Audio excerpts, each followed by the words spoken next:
Praise the lord, hallelujah. ಸ್ತೋತ್ರ ಸ್ತೋತ್ರ ಸ್ತೋತ್ರ. ಕರ್ತನ ಅತಿಪವಿತ್ರವಾದ ನಾಮಕ್ಕೆ ಮಹಿಮೆ ಉಂಟಾಗಲಿ.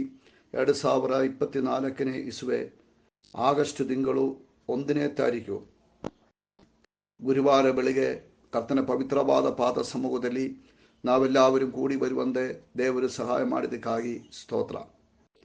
ಹೋದ ರಾತ್ರಿಯಲ್ಲಿಯೂ ಹಗಲಲ್ಲಿಯೂ ಕಾಯ್ದು ಕಾಪಾಡಿದ ದೇವರಿಗೆ ಕೃತಜ್ಞತಾ ಸ್ತುತಿಯನ್ನು ಮಾಡಿರಿ, ಆರಾಧಿಸಿರಿ. ಆತನ ಪ್ರೀತಿಕ್ಕಾಗಿ ಸ್ತೋತ್ರ, ಕನ್ನಿಗರಕ್ಕಾಗಿ ಸ್ತೋತ್ರ, ದಯಕ್ಕಾಗಿ ಸ್ತೋತ್ರ. ಈ ತಿಂಗಳೆಲ್ಲ ಆತನು ನಮ್ಮನ್ನು ಜಯದಿಂದ ನಡೆಸುವುದಕ್ಕಾಗಿ ಸ್ತೋತ್ರ. ನಂಬಿಕೆಯಿಂದ ಆತನ ನಾಮವನ್ನು ಕೊಂಡಾಡ್ರಿ. ಹೋದ 7 ತಿಂಗಳುಗಳು ಕರ್ತರು ನಮ್ಮನ್ನು ಕಾಯ್ದು ಕಾಪಾಡಿದೆ. ಈ 8ನೇ ತಿಂಗಳಿಗೆ ನಾವು ಬಂದರು. ಜೂಲೈ ತಿಂಗಳಕ್ಕಾಗಿ ಸ್ತೋತ್ರ ಸ್ತೋತ್ರ. ಜೂಲೈ ತಿಂಗಳಲ್ಲಿ ಮಾಡಿರುವ ಅದ್ಭುತಕರವಾಗಿರುವ ನಡೆಸುವಿಕೆಗಾಗಿ ಸ್ತೋತ್ರ. ಆಮೇನ್. ಕರ್ಮಿಯು ದಯವು ತೋರಿಸುವುದಕ್ಕಾಗಿ ಸ್ತೋತ್ರ. ಕರ್ತನೇ, ಎಲ್ಲ ರೀತಿಯಲ್ಲಿಯೂ ನಿಮ್ಮ ಕೃಪೆಯು ಅನುಭವಿಸುವುದಕ್ಕಾಗಿ ನೀವು ಸಹಾಯ ಮಾಡಿದೆ. ತನ್ನ ಮನದಿಂದ ನಿಮ್ಮ ನಾಮವನ್ನು ಗಣಪಡಿಸುತ್ತೇನೆ, ಉನ್ನತಪಡಿಸುತ್ತೇನೆ, ಕೊಂಡಾಡುತ್ತೇನೆ, ಕೀರ್ತಿಸುತ್ತೇನೆ. ಆಮೇನ್. ದೇವರೇ, ಸ್ತೋತ್ರ ಸ್ತೋತ್ರ ಸ್ತೋತ್ರ ಅಪ್ಪ, ಸ್ತೋತ್ರ ಅಪ್ಪ, ಸ್ತೋತ್ರ ಅಪ್ಪ.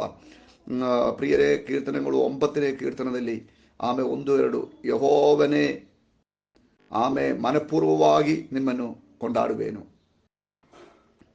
ನೀನು ಮಾಡಿದ ಅದ್ಭುತ ಕಾರ್ಯಗಳನ್ನೆಲ್ಲ ವರ್ಣಿಸುವೆನು. ಪರಾತ್ಪರನೇ, ನಿನ್ನಲ್ಲಿ ನಾನು ಸಂತೋಷಿಸಿ ಉಲ್ಲಾಸಪಡುವೆನು, ನಿನ್ನ ಹೆಸರನ್ನು ಕೀರ್ತಿಸುವೆನು. ನಾವು ಪ್ರಾರ್ಥನೆ ಮಾಡೋಣ. ನಮ್ಮನ್ನು ಬಹಳವಾಗಿ ಪ್ರೀತಿ ಮಾಡುವ ನಮ್ಮ ತಂದೆಯಾಗಿರುವ ದೇವರೇ, ಕರ್ತನೆ, ಆಶೀರ್ವದಿಸಲ್ಪಟ್ಟಿರುವ ಒಳ್ಳೆಯ ಸಮಯಕ್ಕಾಗಿ ಸ್ತೋತ್ರ. ದೇವರ ಪವಿತ್ರ ಪಾದ ಸಮ್ಮುಖದಲ್ಲಿ ನಾವೆಲ್ಲರೂ ಕೂಡಿ ಬಂದು ಕರ್ತನೆ ಸ್ತುತಿಸಿ ಕೊಂಡಾಡುವುದಕ್ಕಾಗಿ ದೇವರು ನಮ್ಮ ಜೀವಮಾನದಲ್ಲಿ ಕೊಟ್ಟ ಒಳ್ಳೆಯ ಅವಕಾಶಕ್ಕಾಗಿ ಸ್ತೋತ್ರ. ಹೋದ ರಾತ್ರಿಯಲ್ಲಿ ಹಗಲಲ್ಲಿಯೂ ಕರ್ತಾವೇ ನಮ್ಮನ್ನು ಕಾಯ್ದು ಕಾಪಾಡಿದಕ್ಕಾಗಿ ಸ್ತೋತ್ರ. ಈ ಪ್ರಾರ್ಥನೆಯಲ್ಲಿ ಪ್ರತಿಯೊಂದು ಕುಟುಂಬಗಳು ಆಶೀರ್ವಾದ ಹೊಂದುವಂತೆ, ಬಿಡುಗಡೆ ಹೊಂದುವಂತೆ ಪ್ರಾರ್ಥನಾ ವಿಷಯಗಳು ನಿಮ್ಮ ಮುಂದೆ ಇಟ್ಟಿರುವ ಎಲ್ಲ ಪ್ರಾರ್ಥನಾ ವಿಷಯಗಳು, ಉಪವಾಸದಲ್ಲಿ ಪ್ರಾರ್ಥನೆ ಮಾಡುವ ವಿಷಯಗಳು ಯೇಸುವಿನ ನಾಮದಲ್ಲಿ ಇವತ್ತೊಂದು ಅದ್ಭುತಕರವಾದ ಬಿಡುಗಡೆ ಉಂಟಾಗುವಂತೆ ಪ್ರಾರ್ಥನೆ ಮಾಡ್ತೇನೆ. ನಿಮ್ಮ ನಾಮದಲ್ಲಿ ಬಿಡುಗಡೆ ಉಂಟು. ನಿಮ್ಮ ನಾಮದಲ್ಲಿ ಕಟ್ಟುಗಳು ಬಿಚ್ಚಲ್ಪಡ್ತದೆ. ನಿಮ್ಮ ನಾಮದಲ್ಲಿ ಬಂಧನಗಳು ಮುರಿಯಲ್ಪಡ್ತದೆ. ನಿಮ್ಮ ನಾಮವು ಅದ್ಭುತ ನಾಮ. ಸೈತಾನ್ಯ ಎಲ್ಲ ಕ್ರಿಯೆಗಳು ಲಯ ಮಾಡೋಕ್ಕಾಗಿ ಯೇಸು ಸ್ವಾಮಿ ನೀವು ಬಂದೆ. ಎಲ್ಲ ರೋಗಿಗಳು ಸೌಖ್ಯವಾಗಲಿ. ಪ್ರತ್ಯೇಕವಾಗಿ ಕೆಮ್ಮಲು, ನಿರಂತರ ಕೆಮ್ಮಲು ಯೇಸುವಿನ ನಾಮದಲ್ಲಿ ಸೌಖ್ಯವಾಗಲಿ. ಅದೇ ಪ್ರಕಾರವಾಗಿ ಆಸ್ಮಾ ಕಾಯಿಲೆಗಳು ಯೇಸುವಿನ ನಾಮದಲ್ಲಿ ಸೌಖ್ಯವಾಗುವಂತೆ ಪ್ರಾರ್ಥನೆ ಮಾಡ್ತೇನೆ.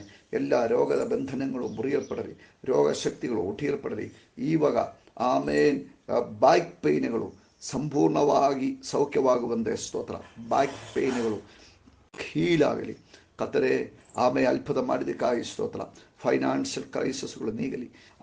ಸಾಲಾಭಾರಗಳು ನೀಗಲಿ. ಕೆಲಸ ಜಾಗದಲ್ಲಿ ಇಂಪ್ರೂವ್ಮೆಂಟ್ ಉಂಟಾಗಲಿ. ಕೆಲಸಗಳಿಲ್ಲದವ್ರಿಗೆ ಕೆಲಸ ಸಿಕ್ಕುವಂತೆ ಇವತ್ತು ಪೇಪರ್ ವರ್ಕ್ಗಳು ಯೇಸುವಿನ ನಾಮದಲ್ಲಿ ನಡೀಲಿ ಎಂಬುದಾಗಿ ಪ್ರಾರ್ಥನೆ ಮಾಡ್ತೇನೆ. ಕರ್ತಾವೇ, ನೀ ಅದ್ಭುತ ಮಾಡಿದಕ್ಕಾಗಿ ಸ್ತೋತ್ರ. ಕರ್ತನ ಸೇವೆ ಮಾಡುವ ಸೇವಕರನ್ನ ಆಶೀರ್ವಾದ ಮಾಡು. ದೇವರೇ, ಸೇವೆಯ ಎಲ್ಲ ಜಾಗಗಳಲ್ಲಿಯೂ ನಿಮ್ಮ ಸಾನ್ನಿಧ್ಯವಿರಲಿ. ಪರಿಶುದ್ಧಾತ್ಮನೇ, ದೊಡ್ಡ ಕಾರ್ಯಗಳು ಮಾಡುವುದಕ್ಕಾಗಿ ಸ್ತೋತ್ರ. ಪ್ರತ್ಯೇಕವಾಗಿ 7 ತಿಂಗಳುಗಳು ನಮ್ಮನ್ನು ಕಾಯ್ದು ಕಾಪಾಡಿದಿರಿ. ಅದ್ಭುತಕರವಾಗಿ ನಡೆಸಿದೆ ಸ್ವಾಮಿ. ಎಲ್ಲ ಆಹಾರ, ಪದಾರ್ಥಗಳು, ಬಟ್ಟೆಯು, ಮನೆಯು, ಸಂರಕ್ಷಣವು ಎಲ್ಲ ಕೊಟ್ಟೆ. ನಿತ್ಯ ಜೀವನಕ್ಕಾಗಿ ನಮ್ಮನ್ನು ಸಿದ್ಧ ಮಾಡಿರುವ ಕೃಪೆಗಾಗಿ ಸ್ತೋತ್ರಪ್ಪ. ನಿಮ್ಮ ಕರೆದಲ್ಲಿ ಸಂಪೂರ್ಣವಾಗಿ ತಗ್ಗಿಸುತ್ತೇನೆ, ಒಪ್ಪಿಸಿಕೊಡ್ತೇನೆ. ಯೇಸು ಕ್ರಿಸ್ತನ ಮುತ್ತು ನಾಮದಲ್ಲಿ ತಂದೆ. ಪ್ರಿಯರೇ, ಕರ್ತರು ನಮ್ಮೆಲ್ಲವರನ್ನು ಆಶೀರ್ವಾದ ಮಾಡಲಿ. ನಾಳೆ ಇಂಡಿಯನ್ ಟೈಮ್ 8:15 ನಮ್ಮ ಸಭಾರಾಧನೆ ಉಂಟು. ಎಲ್ಲರೂ ಅದಕ್ಕಾಗಿ ಪ್ರಾರ್ಥನೆ ಮಾಡಬೇಕು ಎಂಬುದಾಗಿ ಬೇಡಿಕೊಳ್ಳುತ್ತೇನೆ. ಅದೇ ಪ್ರಕಾರವಾಗಿ ಹೊಸ ತಿಂಗಳಕ್ಕಾಗಿ ಪ್ರತ್ಯೇಕವಾಗಿ ಪ್ರಾರ್ಥನೆ ಮಾಡಿ ದೇವರ ವಾಕ್ಯವನ್ನು ಧ್ಯಾನ ಮಾಡೋಣ. ಮತ್ತಾಯನ ಸುವಾರ್ತೆ 21ನೇ ಅಧಿಕಾರ 13ನೇ ವಾಕ್ಯ. ಅವರಿಗೆ ನನ್ನ ಆಲಯವು ಪ್ರಾರ್ಥನಾಲಯವೆನ್ನೆನ್ನಿಸಿಕೊಳ್ಳುವುದು ಎಂದು ಬರೆದದೆ, ಆದರೆ ನೀವು ಅದನ್ನು ಕಳ್ಳರ ಗೆವಿ ಮಾಡಿದ್ದೀರಿ ಎಂದು ಹೇಳಿದನು.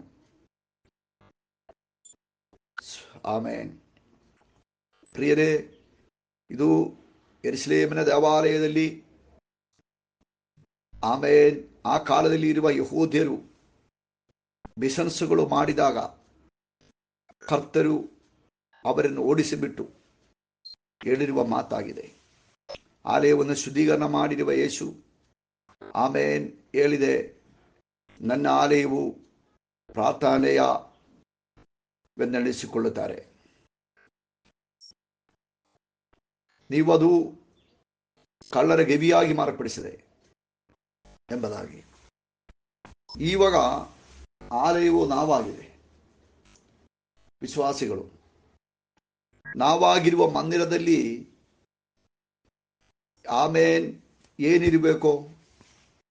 ದೇವರ ಆಲಯವಾಗಿರುವ ಮಂದಿರದಲ್ಲಿ ದೇವರ ವಾಕ್ಯವು ತುಂಬಲ್ಪಟ್ಟಿರಬೇಕು.